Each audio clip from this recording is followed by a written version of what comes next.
We're going to talk about LARP, politics, and civic engagement. But before we get into that discussion, this is here. We will present two projects. Am I right? I'll present one project. Oh, and I'll present okay. all The three Greeks will do the presenting. Okay, here you go. Hi, people. We are a three-person group, even though we have expanded, actually. For now, only three of us will be presenting these projects. We actually were the three people selected to go into the EduNew training in March 2019. Even though we were already used to designing small-scale LARPs, we decided to try our hands with eduLARPs. And we were actually approached by our descending organization, and we were asked to make a LARP because the Europarliament elections were coming up. And we decided that what better idea to actually engage youth and young people by actually playing. So in this case, we decided that first of all, we have to find out what we need to do. As you can see, this is the last, 2019, there was a continuous degradation of how many people would actually bother with voting in European Parliament elections. I don't know if any of you know how European Parliament elections work. I didn't before actually bothering with this LARP. So at least there was one learning outcome that was successful for the designers. The fact that it was raised after the LARP is totally random, I'm quite sure. But this is actually for the total of the European Union. The decline is actually quite steady, and for that reason it was actually an initiative from the European Union to actually perform as many cultural or any other initiatives that would enable us to have more participation, because less than half is actually quite sad. As a matter of fact, in Greece, according to the official sources, there was a huge decline in national turnout. In 1985, I think, when Greece was added to the European Union, 81% of the people voted. Now it's like 30% down. And the funniest part about the European parliamentary elections is that there is no minimum turnout. Literally, as long as at least one person goes to vote, that one person will get to decide the futures of everybody else. Because the Europarliament actually plays a huge role in our lives by passing all the great laws and statutes that the other country members actually have to follow.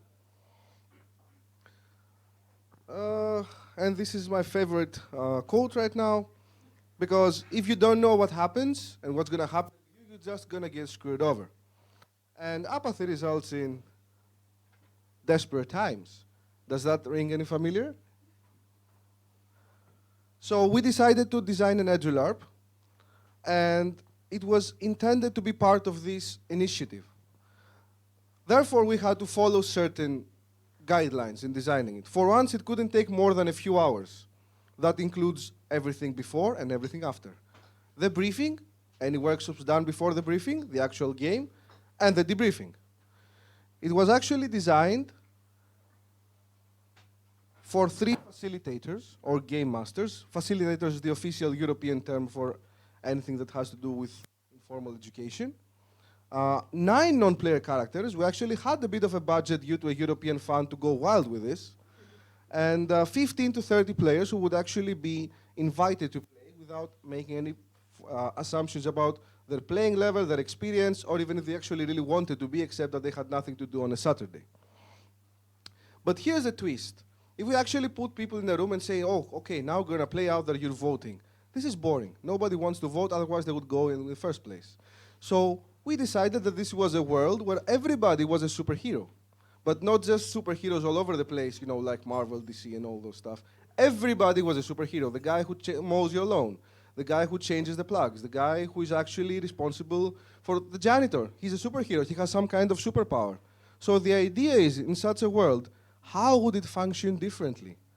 And by giving them this little bit of alternate reality, we can get them more invested, because while they're thinking about imaginary things, they're actually thinking about very real things. So we have the Superhero Union, this alternate world I just talked about, which, of course, there is something called the Superhero Union, maybe like the European Union, which is pretty much easy to understand. I mean, okay, there's like 3 different countries. We chose 3 because 3 is a very easy number in quick design and very simple to get points across. So there are 3 main nations in the superhero union. The first is Plutonia, which is a rich, powerful founding member, military spending, lots of power, oil, you know, the works. Then you have Elodania, total random name chosen, which is a developing economy, but it's in a crisis and actually has things that it has to work through. And the third one is Penia, which is a poor country that just got out of a civil war and has just been inducted into the superhero union. The idea is that actually, well, all of the characters were Elodania nationals because that's what we're going for. We want to activate the local populace. But the idea is that you have people that are on top of you and you have people under you. And what do you do with this in the end? Because always there will be somebody on top of you and there will be somebody under you. What do you do? So we decided to use, again, 3 different ideologies for politics. We wanted it to be easily identifiable and relatable, but at the same time, just a little bit out, so we could avoid real-world problems and real-world politics. So you have water, which is a conservative, free market, capitalism, privatization of everything, kind of typical money ideology. Then we have earth, which is all about ecology, renewable energy, all kinds of initiatives that will help the planet go forth. And fire, which is anti-classist, multiculturalism, free education, the working masses, everything is equal. Based on these 3 ideologies, we had the characters not actually choose any of them. All of the characters we designed were free to choose any ideology they wanted. Maybe, depending on their characteristics, they would lean to one or another, but the choice was theirs.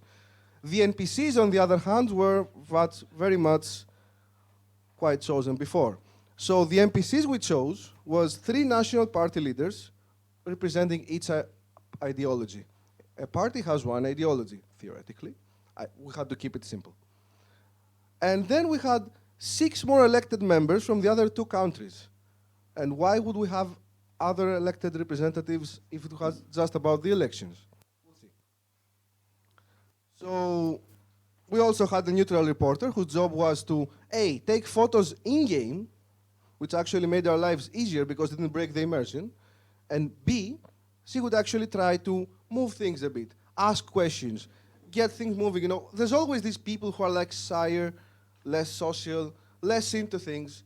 Maybe they would feel much better when they were interviewed.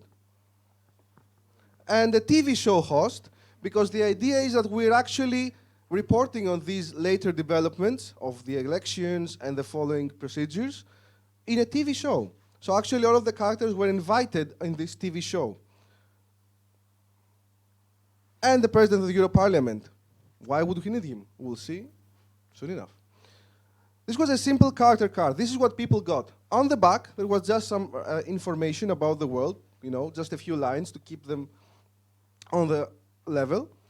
So each character had a superpower, a paragraph for his background, and 3 different priorities. Actually, these priorities seem quite wordy, but for us, they were like keywords. We actually had very specific ideas for what they were. We gave them a roundabout way so that they could actually think of them in their own way, slightly abstract, you know, like the Nordic LARPers like. But for us, they were keywords. And so the game was that you took these characters and you were supposed to be taking part in a talk show. So before, there is a briefing, as always, as there should be.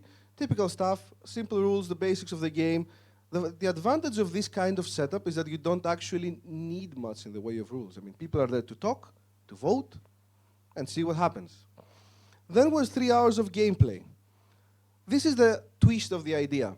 In most of these games, what happens is that you get together, some people make a speech, some people go around, they try to take votes, you vote, you count, hey, somebody wins, they go home. Or you are already some kind of elected officials, you have been chosen, you are the special ones, and now you get to debate. What we actually tried to do in this case, in a more sandboxy way, was that actually the something that most people don't know is that if you already are in a political party, you cannot actually get voted in the Euro Parliament. If somebody is a leader of a political party, they cannot get voted themselves. So the three NPCs would actually have to go around and find volunteers, and then the rest of the players would vote the volunteers who are ascribing to one of the three ideologies into the Euro Parliament. So that was the half part of the game. There was a debate, there were questions. This was a very lively part of the game, actually. And then it's phase B. There is a small ritual, a small ceremony. The three people who were chosen, they go on to move to the Euro Parliament. And then starts a very interesting, actually, part of the game, because suddenly, instead of having all these talks and all these debates and all of these interesting things, suddenly you are, if you're not one of the chosen ones, you don't get a vote. Suddenly these three people that you just voted for, and you made a choice, the choice was yours even in the game. These people are in there and they're debating with the other NPCs what laws to pass. And you're out there just looking at them. There's nothing else you can do. Maybe you can call them. Maybe you can write a letter of protest. They're in there. They're making the choices, and you're getting the results. I'll show some of the way the results were made in a moment. And afterward, there was a very extensive but tiring debriefing that involved de-rolling, which is a very important part of LARPs in general, and many people don't actually pay any attention to. If you do not de-roll, many of the emotions you felt in the game will be kept way deep inside you. And it actually needs to be substantial, but it has to begin here. And there was controlled bleed out, the kind of bleed out that we want. The kind of bleed out also known as experience bleed out.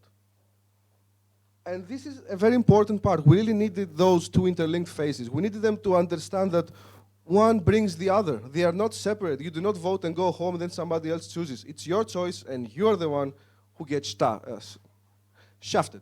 Thank you.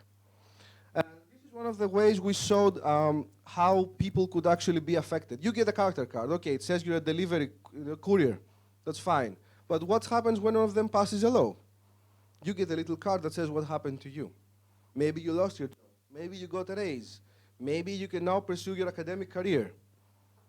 It totally depended. We had like, I don't know, for 30 characters and 12 possible laws, a few hundred different personal outcomes for each player. They only got 3, each one. So you can see photos of the briefing here. This is a technique we actually learned in EduLARP, in the training, where each participant actually can put on their fears and aspirations, expectations, and when the game ends in the debriefing, you take them out. And what's left is what didn't get done or got done even though we didn't want to. So it's a very roundabout way of getting feedback, but very honest at the same time. As you can see, this is one of the ways that the results were shown, because actually we tracked like changes, like people doing talk shows, like they show graphs and diagrams going up and going down, but they didn't really care about that. It was all just for, the show. What they really cared about was whining when somebody lost his job because he got a little card. I mean, it's not enough time to actually get immersed in the game, but even with a little bit, it actually stings. As you can see, everybody's a superhero, so they wore the appropriate costumes. I can't say they were very extravaganza. This was an interesting idea. So we actually had 2 rooms, so we decided to base this on the location. So what happens is that on this side of the glass, because there were 2 rooms, a big one and a small one, on the big one is where the talk show took place. On the small one is the TV screen. So they could actually hear and listen through the small speaker what was going on in the Euro Parliament, but they could not intervene. They could not do anything. There was only one door out of game, but in the reality of the game, this was in another country.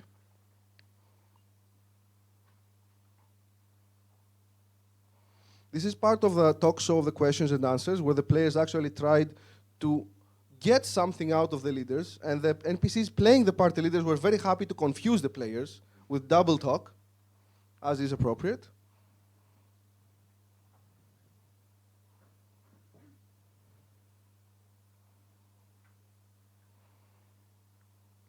And having finally finished the game, which was quite tiring, but also quite fun, we also had to get some feedback. And because this was actually under funding from the European Union, what we needed to do is, apart from the feedback we got from ourselves, most of which we did not ignore, which I don't know if it's a good idea or not. I'm actually quite doubt. We also used forms that they would have to fill in for research purposes, later on to be given back to the funding organization. And we got some very, very responsive feedback from NPCs. Some quotes are here, translated, of course, because they're in Greek. As an NPC, I was motivated to research the Euro elections, something I had never done till now. We also identified with this. We had no idea what was going on. There seemed to be a flow in the game and interest from the players. Well, I'll take his word for it. The game was pleasantly educational. For me, the debate was the best part. But this particular NPC was in the debate inside, where actually they were debating with just 3 players, and the rest were just watching. And in the end, of course, the 3 players had to go out and explain themselves in-game. That was fun. But this is what happens when you make a design process. Somebody might, spreadsheets. Somebody might identify these with characters, names, what they're looking for, background. A very handy function which you can actually put like-minded objectives and count them immediately. That was very useful. Google Docs that we actually had to give the NPCs to brief them days before the game. 4 days before the game. And these are like the little personalized cards. We didn't have enough time to actually make them nice and fancy because they were a bit of a last-minute addition. But we would actually cut and keep them together and just hand them out to the people.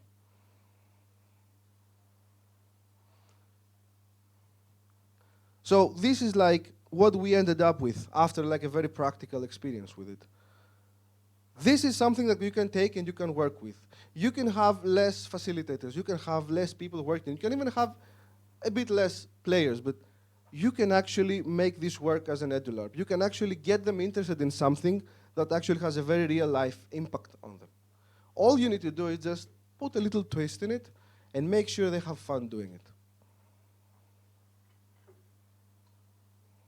And yes, even though we did have a budget, most of it went to the designers and the NPCs who were paid for their job, some which is not often. I mean, maybe the designers usually get some money, but you need to also pay the NPCs. They're there for a day, they're 2, plus all of their preparation.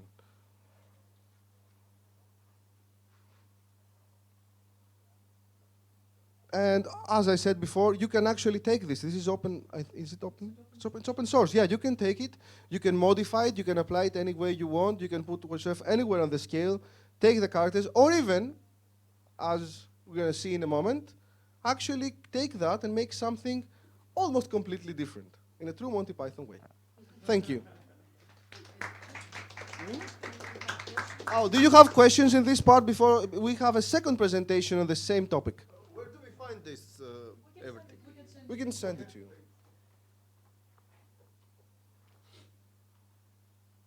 No questions. Did you tell them at the end that with great power comes great responsibility? Or Oh my God, I hate that quote. No. No. But I think they learned it themselves. Yeah. Okay.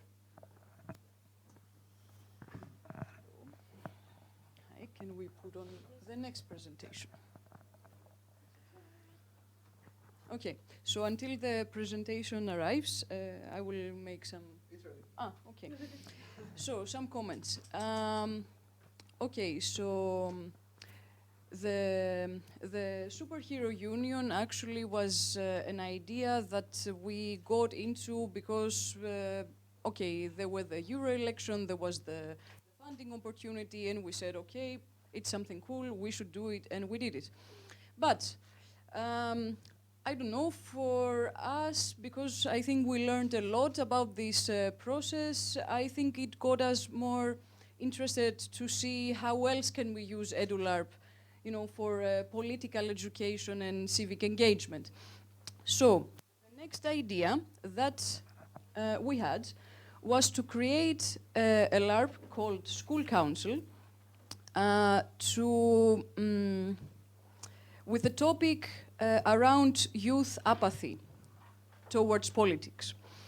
Whoever is a youth worker or is anyway dealing with youth, especially in the teenage years, knows that in the latest decades, as also like Audi showed, the participation in the election is declining, so is the interest of young people in politics. And we will not go into why exactly this is happening. I think we could spend hours discussing that, and this is not part of the presentation, but what we wanted to do is to actually create an EduLARP to educate the educators on the topic.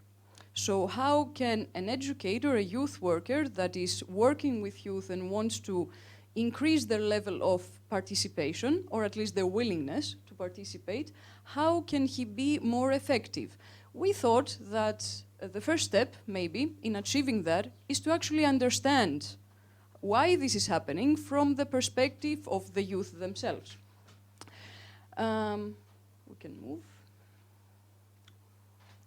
Okay, so this EduLARP was presented in the Tool Fair 2019 in Rovaniemi. For people who don't know what a Tool Fair is a conference that is happening within the Erasmus Plus network every year in a different city in Europe. That's where I met Miroslav 3 years, I think, ago. Yes. So the topics addressed, as I explained in this EduLARP, have to do with democracy, group dynamics, but mainly with participation. And it's designed very simply for 1, maybe 2 GMs and anywhere between 12 and 24 players. It's totally scalable, so you have 24 characters, you can easily take out as many as you want, depending on how many people showed up, and there's absolutely no problem. So, we continued on the theme of the superheroes union. So we have the same universe where everyone is a superhero. And what does that mean? That everyone is born with the potential to develop a superpower. But this potential doesn't portray itself from, the moment that you're born. You have the potential, but you have to make it into something more clear and precise through education. May it be formal education or even some self-taught methods.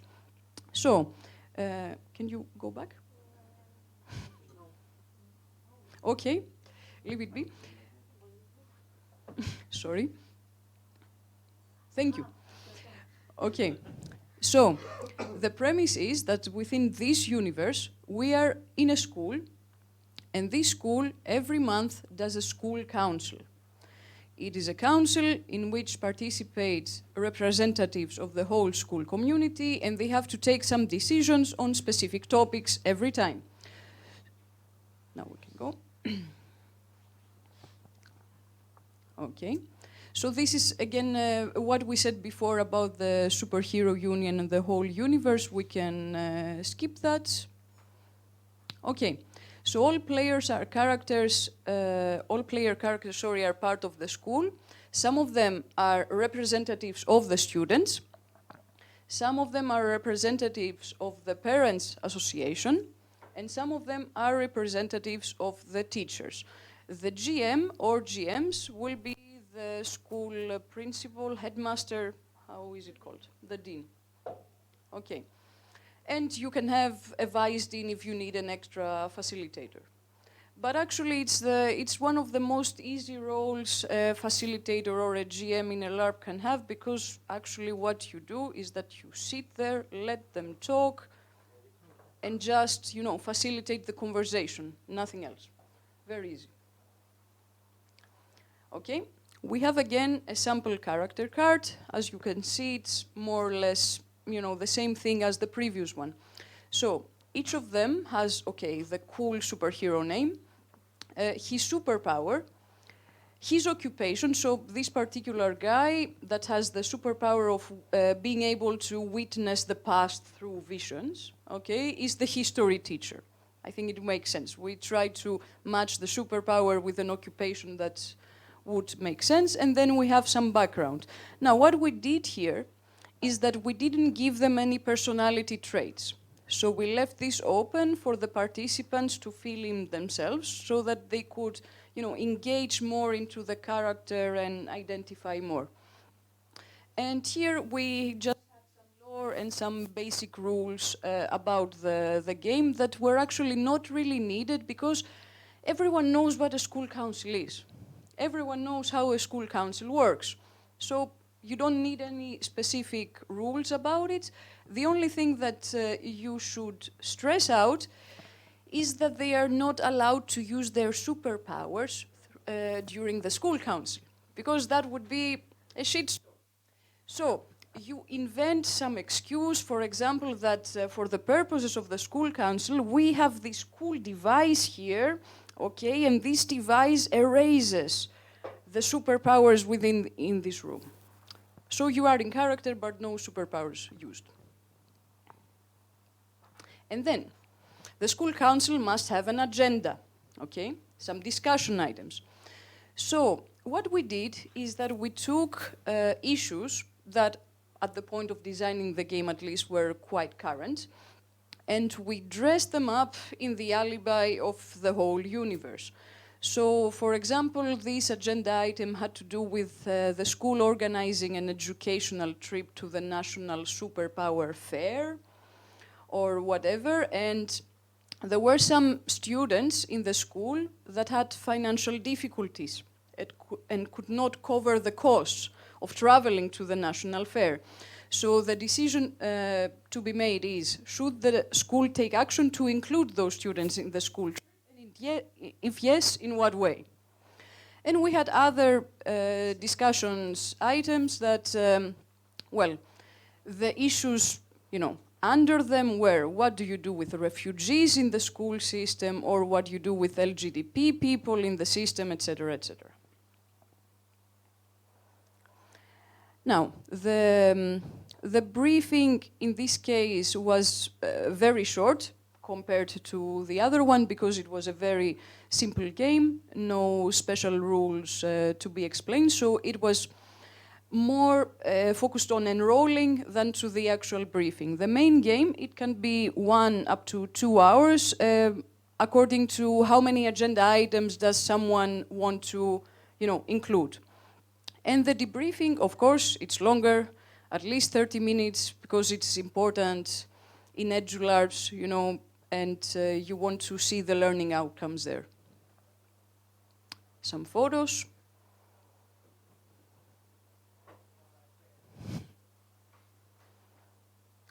As you see, pretty simple setting. You can do it anywhere. Just some masks needed and nothing more. Okay, now, the design process. Spreadsheets, once again. But what I wanted to stress here is how the characters were created. So actually the characters were based on research that has been done on participation profiles of youth.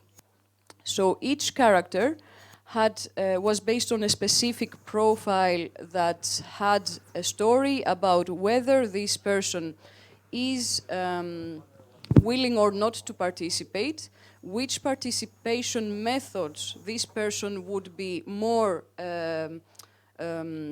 likely to use and why, and what, under which circumstances this person would be more willing to participate or less.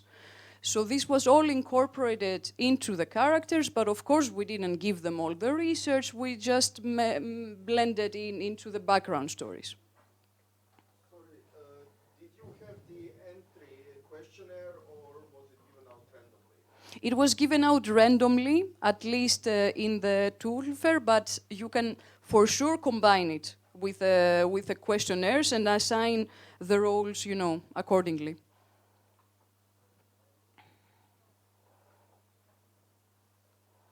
Okay, so the conclusion, eduLARPs generally through immersion and the control bleed out can be a very useful tool, and the correlations that between reality and the game that derive from this process can be used to cultivate empathy, not only towards the issues that the game is revolving upon, but also to the youth in general. And it can be used also as a form of simulation, you know, for democracy, education, or finding efficient methods of, you know, participation and dealing with these issues.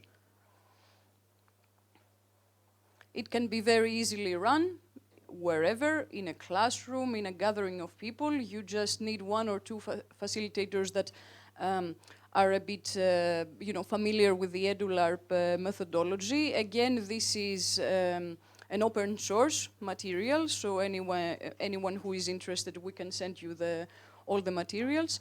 And you can also adapt it by adjusting the characters or the agenda items or whatever else you may need. And that's it. Any questions related to school council before we move on? Yes. How did you pick the participants? Okay, so in this particular case in Finland, as I said, it was a conference that is happening within the Erasmus+.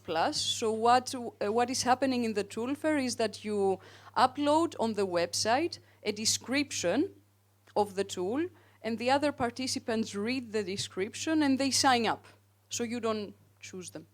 Okay, but I thought that you actually did this in Greece, in your own country, No. as on the conference.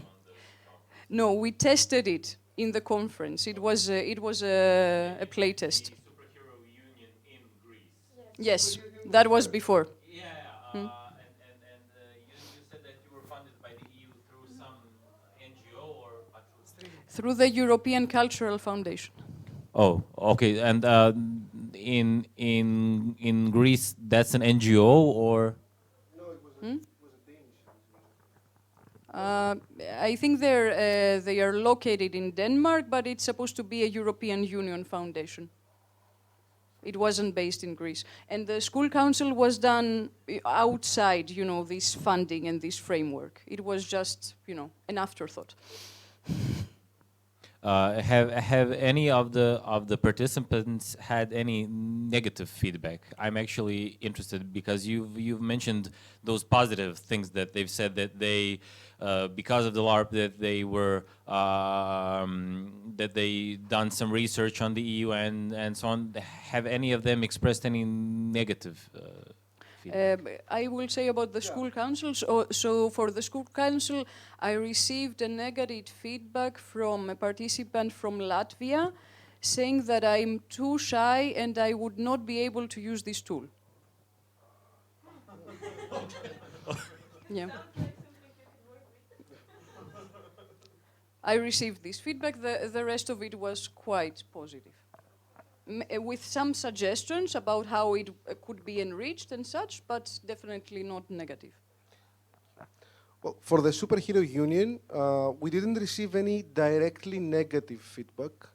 I don't know why. I mean, maybe they weren't really interested into doing it.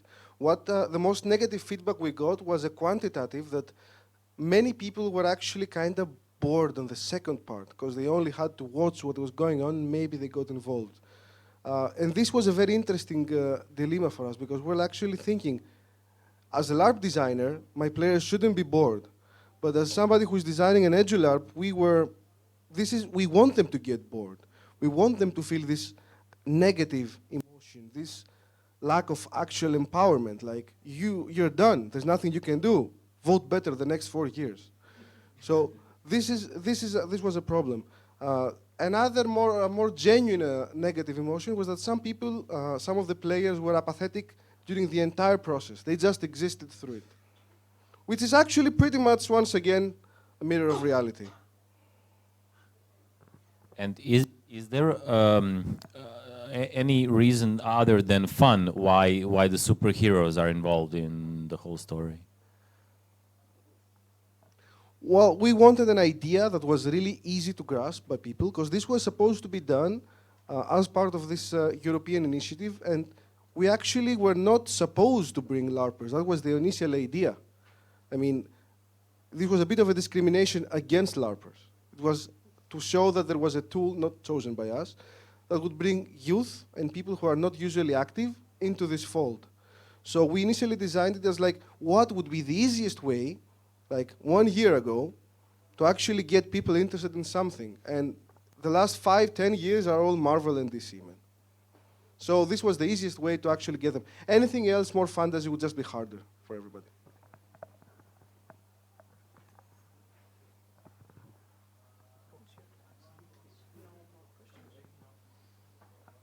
Well, you said that at the school council, each of the players had an obstacle, like a reason why I'm not participating.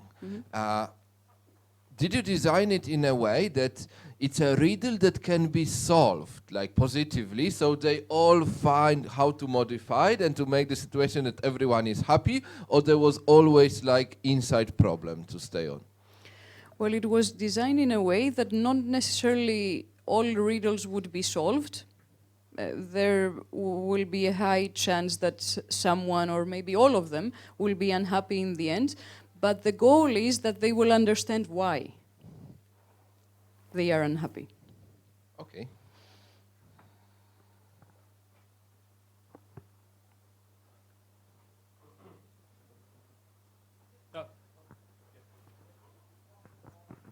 I have one. When you were designing the LARP with superheroes, so you said that you had superheroes which had their own powers, but there was a device which prevented them from using that powers.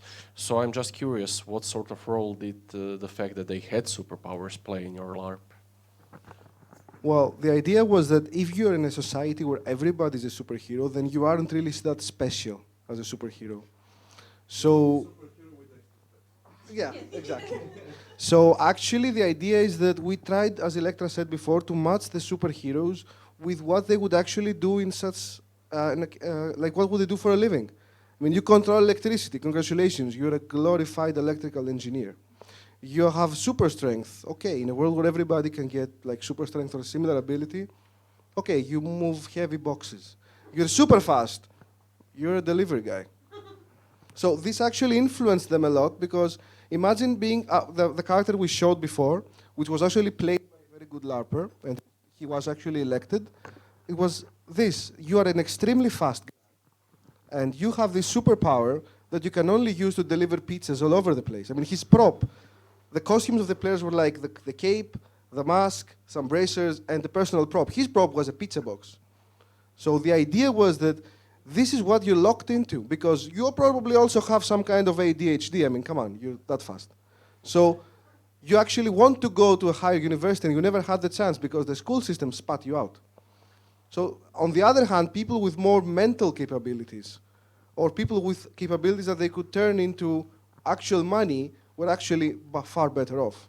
For example, there was one guy from Plutonia. You want to talk about him? Okay. There was this guy from Plutonia, Lord Hypnos, which means Lord Sleep. So his special powers is to steal your ideas while you're sleeping. And he created, you know, a whole colossus company of innovative, you know, ideas out of it. Maybe it rings a bell about some people. Yeah, I think that the whole superpowers thing was our way of disguising into a LARP alibi the fact that in real life you may have talents, but talents alone won't get you far. There needs to be a whole political and social situation that allows you to use your talents for your own benefit. Did people see it that way? Yeah, I think so. Cool.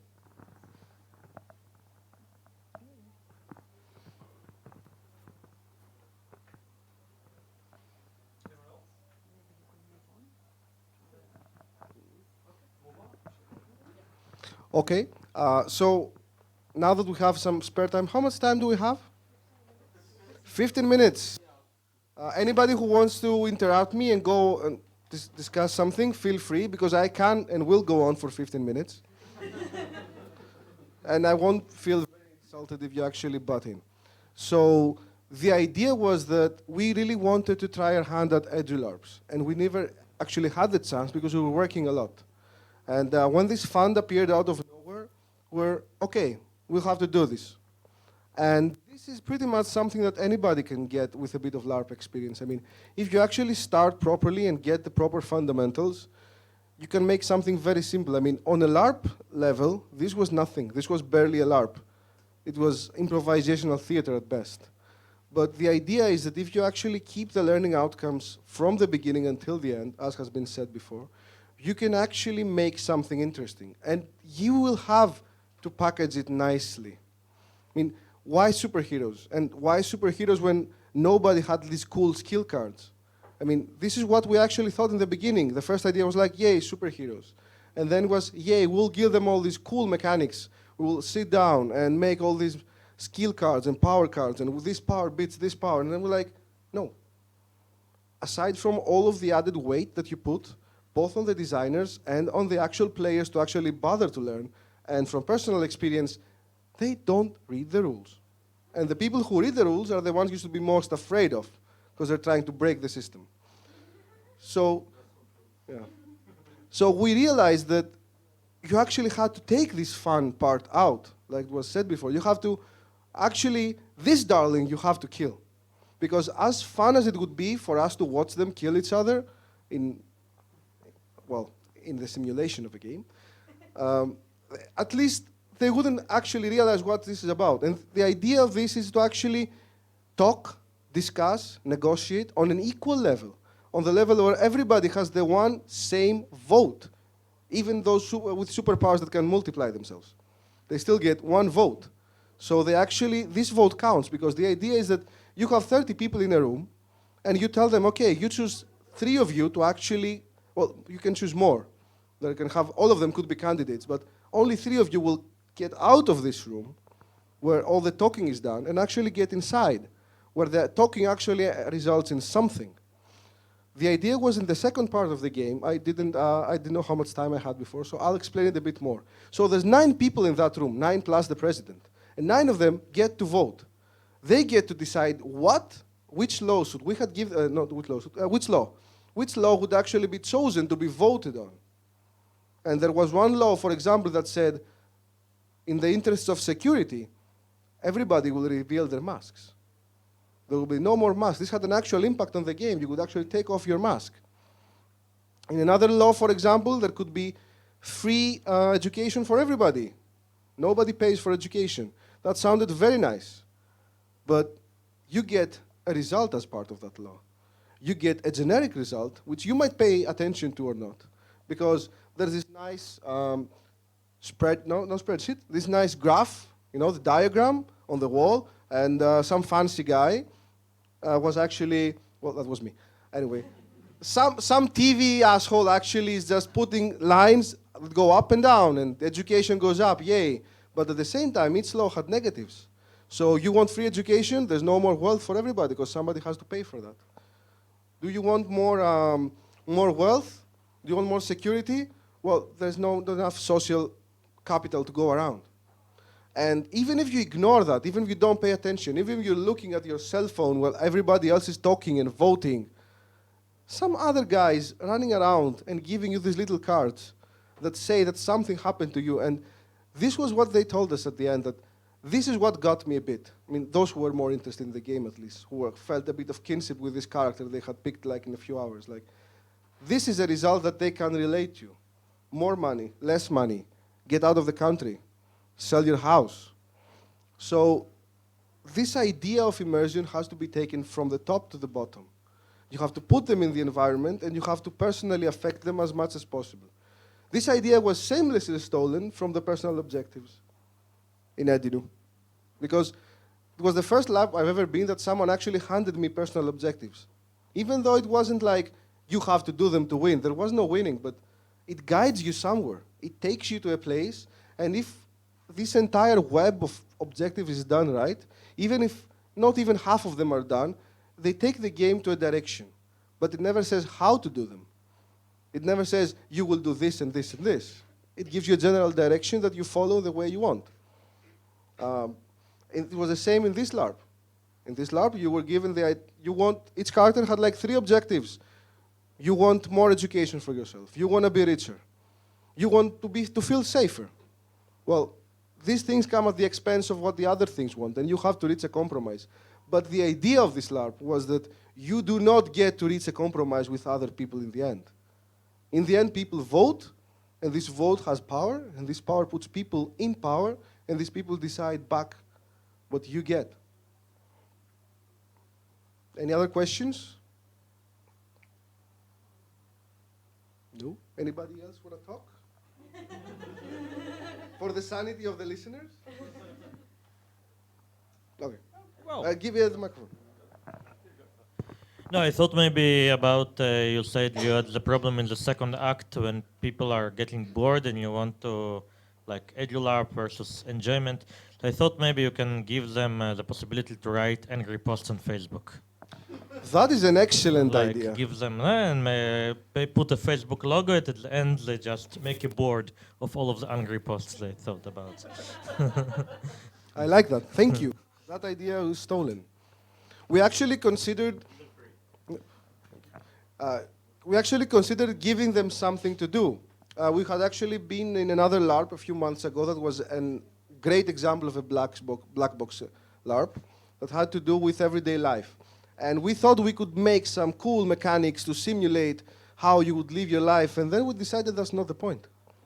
The point is not to keep them occupied so that they don't actually pay attention, is to give them just enough stimulus to do something. This would be a great idea. One of the ideas that wasn't done because we didn't have enough time, as always, was to actually get the representatives out after every law so they could discuss with the party leaders, like, oh, what do you think about this law? What happened? What policy do we pursue further? But the reality of LARP is that you never have enough time, or you have too much time and there's nothing done. In our case, it was the former, and we needed some more time to actually get this done.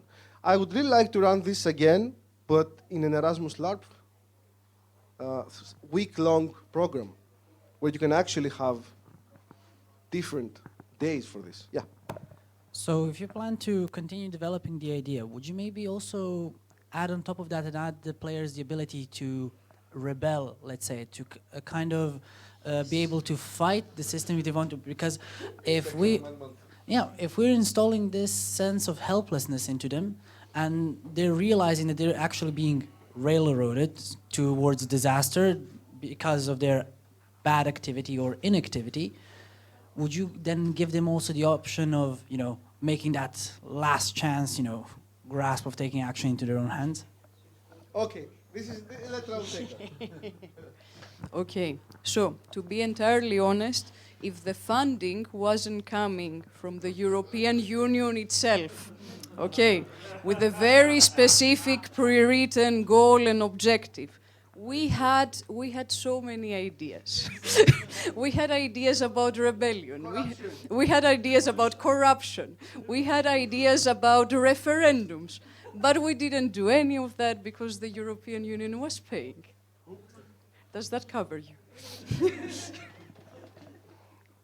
Specifically to that, yeah, there were riots in the game, but the idea that the whole thing could be upturned because the players didn't want it, actually it was discussed on the table, and I said, as much as I like it, I don't think anybody wanted it, because you don't want them to have this safety net. You don't want them to feel like, oh, this is a game, I can press escape. No, because what happens is that in most of the LARPs you go, most of the LARPs I've gone to, the last moments of the LARP, the last impressions of the LARP are often the most powerful because that's what you get, that's the dessert. So if what they actually ended up with was a nice unicorn candy ending of, oh, we rebelled the system, we won the system, hey, everything is better, they wouldn't actually get the hard part, the harsh part. You voted. There is nothing you can do until the next 4 years, and that's the most hopeful you can get at best. It sucks. Suck it up.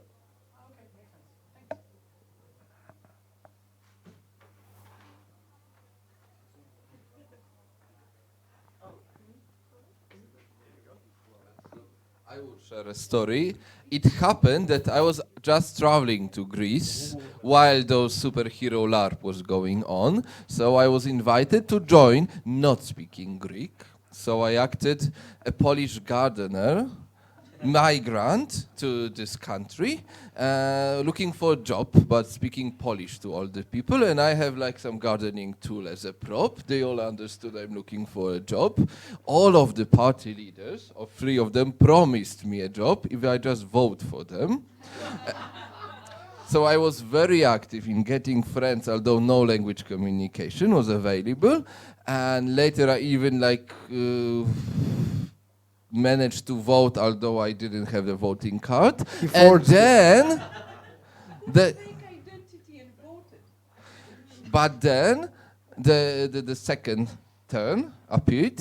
Those people went inside and they were talking in a language that I understood not a single word of. And I was sitting with the others, looking at the screen, like after the screen those people were talking. And for half an hour they were talking and I didn't understand anything. And then I realized how good a lesson it was for me, because finally, being 33 years old, I have touched what it can be called politics.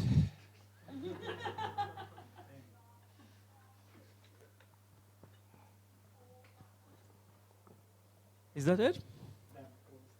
Okay, applause for our Greek friends.